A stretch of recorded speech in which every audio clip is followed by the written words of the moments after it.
Imagine turning on your tap, clear water flowing just like any other day.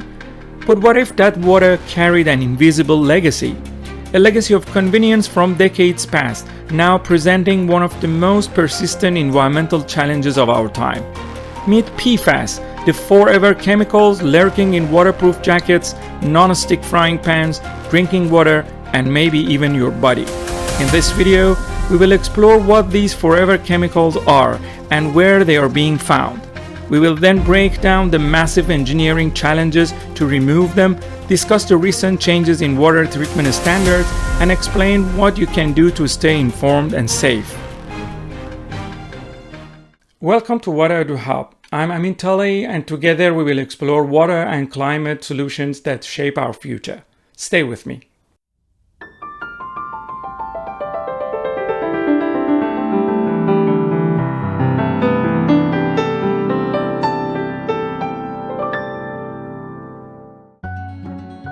So, what exactly are PFAS?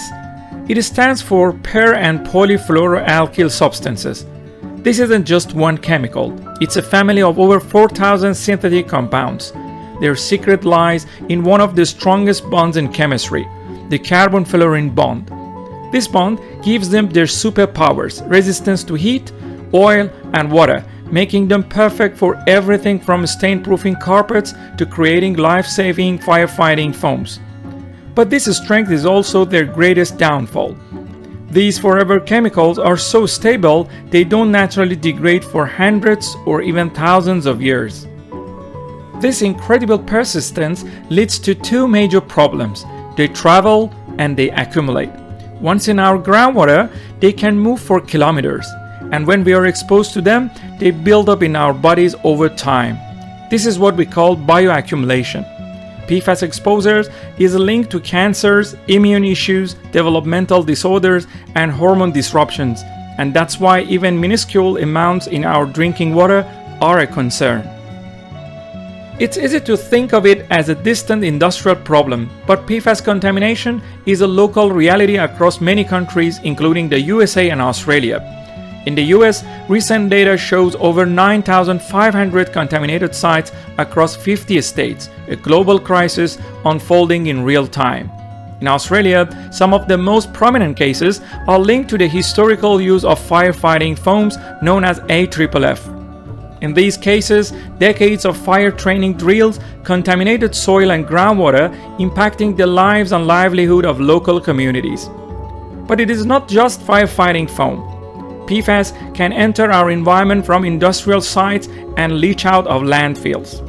PFAS can pass straight through most wastewater treatment plants, eventually reaching out rivers and drinking water resources. For water engineers, PFAS presents an unprecedented challenge. Traditional water treatment methods are largely inefficient against these robust chemicals. So, how do we deal with them?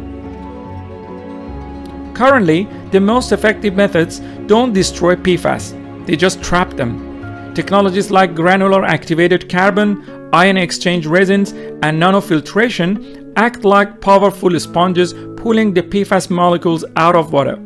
However, this creates a new problem, a concentrated PFAS-laden waste product that must be carefully managed, often by burying it in a specialized landfill.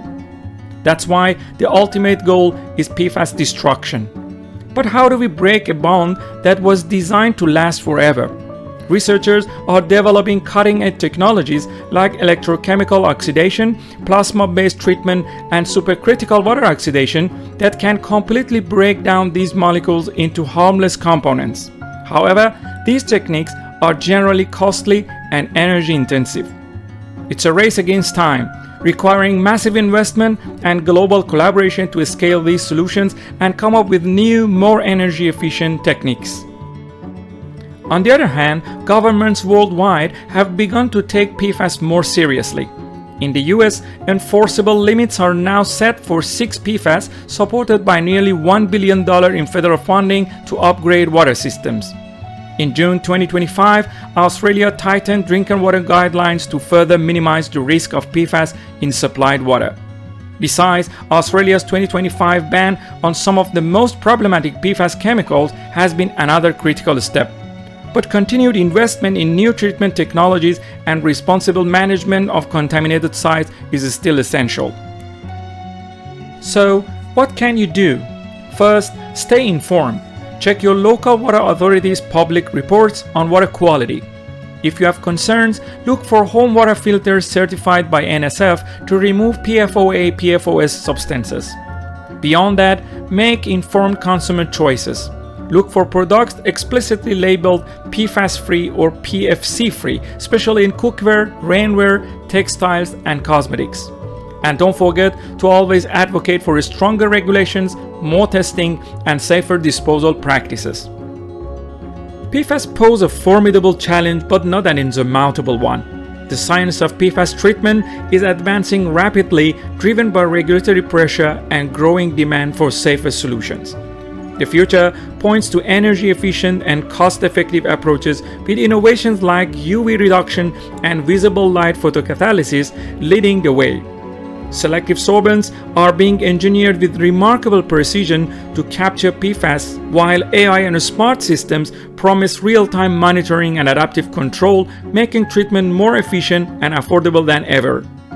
And the ultimate goal, a true circular economy, shifting from remove and dispose to remove and destroy, eliminating risks from disposal and safeguarding both public health and the environment. With better science, smarter engineering, and informed choices, we can protect water and our future. If you found this video insightful, please like, share, and subscribe for more deep dives into water engineering and environmental solutions.